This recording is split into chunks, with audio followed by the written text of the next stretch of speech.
Wesh la famille!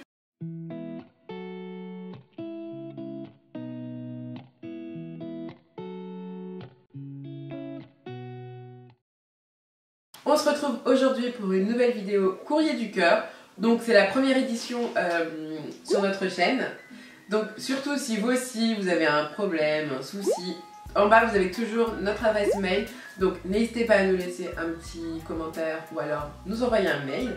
Et à chaque fois en vidéo on répond à vos problèmes, vos soucis, etc.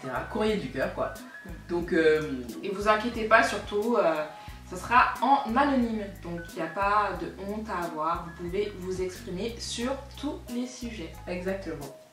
Donc bon, si vous n'avez pas trop compris le concept, c'est parti, on y va, suivez la vidéo et on va tout vous expliquer. Pour le premier thème, il y a une fille qui nous a envoyé « Je ne sais pas si je plais à mon mec, comment savoir si je lui plais ?» Franchement, moi j'ai pas forcément la réponse parce que je suis toujours célibataire, donc je ne peux pas forcément apporter une grande réponse. Mais à mon avis, je pense que s'il est réceptif quand il te parle, ou tu lui parles, s'il est souriant, s'il veut te voir souvent, si il montre son envie de te voir, je pense que c'est un bon début. Moi je pense que ça passe déjà par le parler, quelqu'un qui te complimente, parce qu'il y a des hommes qui complimentent pas. Hein. Ouais, c'est vrai. Mais si déjà il te complimente, il te dit voilà, je te trouve mignonne. Ah, t'es jolie aujourd'hui. Voilà, j'aime bien ta coiffure. Si tu lui as manqué aussi. Ouais, voilà. Par le parler déjà. Et après dans le regard, je pense que si tu plais à quelqu'un, ça se voit, c'est assez palpable en fait au niveau du regard. Oui, je pense que c'est comme elle a dit, le verbal, le non-verbal. Si le mec vous appelle tous les jours, il est en mode, voilà. Si vous enfin limite le mec il vous appelle quand il va faire caca, il vous appelle toutes les 5 minutes. Même quand il va aux toilettes, voilà. il fait tomber Si son le mec, iPhone. voilà. Le iPod survit à l'appel. Il vous appellera tout le temps, il voudra tout le temps vous voir. Deuxième situation qu'on a reçue, c'est est-ce qu'il faut absolument être mince pour plaire à un garçon? Absolutely not. I am so sorry, mais non. Pourquoi forcément il doit y avoir un format pour plaire à quelqu'un? Toutes les femmes sont belles, toutes les morphologies sont belles. Tu peux être très mince, tu peux être très fort, tu peux être tout ce que tu veux. Il y aura toujours, comme on dit, chaussure à son pied, voilà. De ce côté-là, les hommes sont pas pareils, tu vois. Les hommes n'ont pas, voilà, les goûts, les couleurs. Ça se mélange. Chez les hommes, ils aiment de... Chaque homme a son style de femme favorite, donc tout le monde a sa chance quoi, en fait. Bien sûr. C'est clair. Donc, ça, Troisième situation, c'est comment réussir son premier encart. Ah, je suis désolée, mais il faut être une flic. Hein. Premier encart dit première impression, donc forcément, faut prendre ton temps dans la salle de bain, coiffure, maquillage. Franchement, si tu veux vraiment faire craquer la personne, il faut qu'elle te voie sous ton meilleur jour. Comment dire je t'aime pour la première fois? Ça, c'est les sentiments, là, c'est les complications. Moi, personnellement, si je dois parler de moi, j'ai jamais dit je t'aime à un gars en face à face, face to face. Non, c'est impossible. Pour ma part, c'était fluide parce que c'était la bonne personne et que moi j'aime bien exprimer mes sentiments. De toute façon, on voit mon caractère. Hein. Quand j'ai une chose à le dire, je le dis, que ça soit bien, que ça soit pas bien. Bah moi, je lui ai dit au bout d'1 an, sachant que ça fait quand même plus de 5 ans qu'on est ensemble. Mais il le savait en fait. Je lui faisais comprendre que je l'aimais bien, plus que bien, que je tenais à lui, que j'avais peur de le perdre, etc. etc. Et c'est qu'au bout d'1 an, c'est comme si en fait mon cœur était sûr que c'était lui quoi. Et je me suis dit, bon allez, c'est peut-être le bon moment et du coup voilà. Donc comment dire je t'aime, bah, c'est vraiment son ressenti à soi. Hein.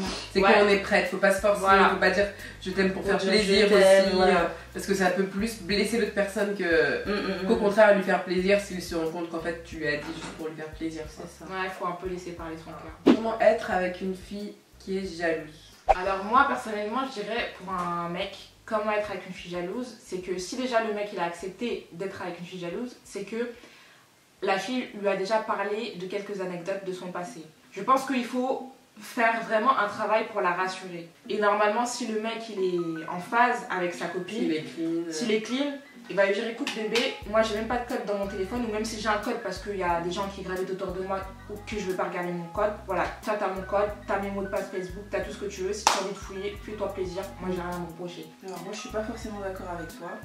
Pour moi les filles jalouses c'est maladif, C'est-à-dire que elle aura beau avoir les mots de passe du gars, elle aura beau avoir tout. C'est une meuf, elle a pas confiance en elle, donc elle trouvera toujours une excuse. Pour elle, même s'il va travailler, elle se dira bah le mec forcément il est parti voir une meuf. Si la meuf elle l'appelle et qu'il répond pas dans les 2 minutes, elle va se dire ah bah il est peut-être avec une meuf, fait exprès de pas répondre. Je trouve que c'est plutôt maladif et c'est plutôt la meuf qui doit faire un travail sur elle et non le mec qui doit comprendre la meuf. Donc pour moi c'est un peu délicat. Le mec effectivement doit essayer d'écouter la meuf, mais le gros travail, les 90% pour moi c'est à la meuf de le faire. Les meufs tu sais on n'est pas comme les mecs, je sais pas si tu vois ce que je veux te dire. Nous un mec s'il répond pas au téléphone c'est qu'il est occupé. Nous les meufs il répond pas tout de suite, oh ce bâtard il est où, excusez-moi d'être vulgaire, il est où, il est avec sa meuf, tout de suite les meufs on va psychoter, on va anticiper la situation alors qu'il n'y a pas. Avant d'avoir confiance en un mec, il faut que tu aies confiance en toi. Non après moi c'est comme ça que je vois la vision des choses. choses. Sur la confiance en soi, sur le travail, mais je pense que si tu es en couple c'est un travail à deux. C'est-à-dire que certes la fille elle doit faire le plus gros parce que c'est à elle de se remettre en question, etc. Il n'y a pas de souci. Mais si son mec n'est pas là, non, mais j'ai pas dit que le mec doit pas faire le travail. J'ai dit qu'il a du travail à faire, mais les 90% reposent sur la meuf parce que la meuf, elle n'a pas confiance en elle. En fait, moi je suis d'accord avec toutes les deux, mais je suis un peu plus d'accord avec Samia. Parce que le mec il doit quand même la rassurer. Mais après, il aura beau la rassurer comme il veut. Si c'est une jalouse, c'est une jalouse. Il pourra rien faire en fait. Il pourra rien faire pour elle. Donc chacun doit de son côté faire son travail psychologique, notamment le mec parce qu'il doit l'aider, il doit la rassurer, la conforter dans l'idée que c'est un mec clean et qu'il va pas la tromper, il va être là pour elle, il est là pour lui prouver qu'il l'aime, mais c'est avec elle. Mais elle aussi elle doit faire son travail pour, voilà, un minimum de confiance, relativise, tout va aller, c'est ton mec, il t'aime et voilà. Voilà, bah cette petite vidéo est déjà terminée, j'espère qu'elle vous aura plu. Si c'est le cas, n'hésitez pas à liker, n'hésitez pas à mettre plein de pouces pour nous soutenir.